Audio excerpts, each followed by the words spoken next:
दूसरों की चिंता करने का रहस्य।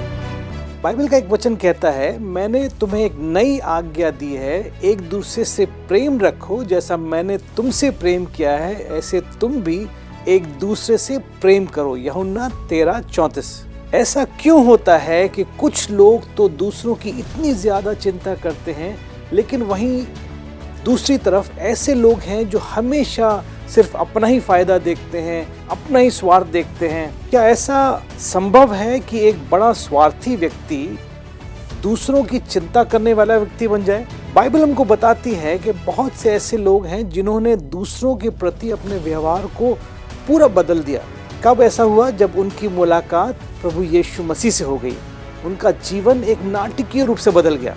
उदाहरण के रूप से वहां पर एक व्यक्ति के विषय में लिखा है जो जक्कई था, जो एक चुंगी लेने वाला था, बड़ा भ्रष्ट प्रकार का व्यक्ति था।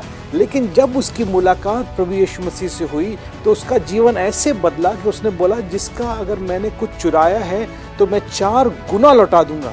मेरी भी मुलाकात जब प्रभु यीशु मसीह से हुई तो मैंने देखा मेरे जीवन में बहुत से ऐसे बदलाव आए जो नाटकीय हैं। हो सकता है आपका खुद का जीवन ऐसे नाटकीय रूप से बदल गया हो जब पहली बार प्रभु यीशु मसीह के साथ आपकी मुलाकात हुई हो, उसकी शिक्षा को आपने सुना और सीखा तो आपका जीवन बदल गया।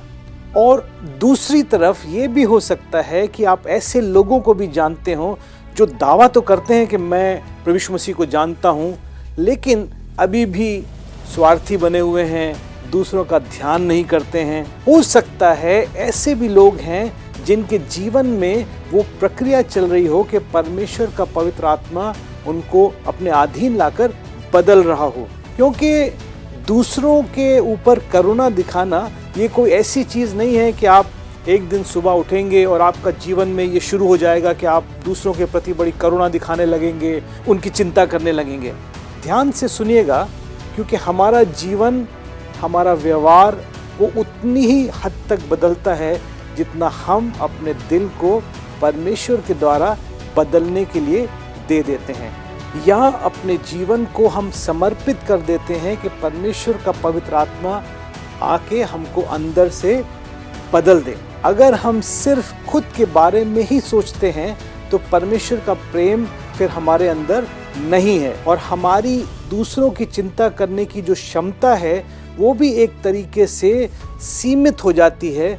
हम कह सकते हैं उसका दम घुट जाता है जब हम सिर्फ अपने बारे में सोचते हैं। आप परमेश्वर से मांगें कि वो आपकी मदद करे कि आप दूसरों को परमेश्वर की आंखों से देख सकें, अर्थात उनको ऐसे देखें जैसे परमेश्वर उनको देखता है। परमेश्वर का जो प्रेम है, जो परफेक्ट लव, जो सिद्ध प्रेम, वो हमारे जीवन को बदलने के लिए उससे बढ़कर कोई दूसरा प्रेम नहीं, उससे बड़ा कोई ताकत नहीं है जिसके द्वारा हमारे जीवन बदल सकते हैं। आप रुक कर सोचें कि आपके खुद के जीवन को दूसरों के लिए कितना चिंता करने वाला बना सकते हैं।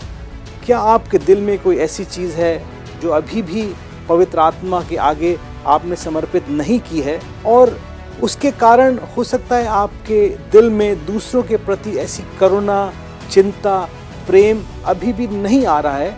अगर ऐसा है तो परमेश्वर से बोलें और वो उसको ठीक करेगा, और परमेश्वर आपको वो रहस्य सिखा देगा कि कैसे आप दूसरों की चिंता करने लगें।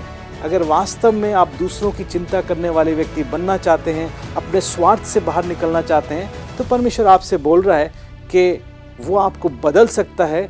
आप उसके अधीन हो जाएं, उसकी आत्मा को अपने अंदर काम करने दें, और परमेश्वर आपको बदल कर एक नया व्यक्ति बना देगा। परमेश्वर आपको इस विचार से आशीष दे।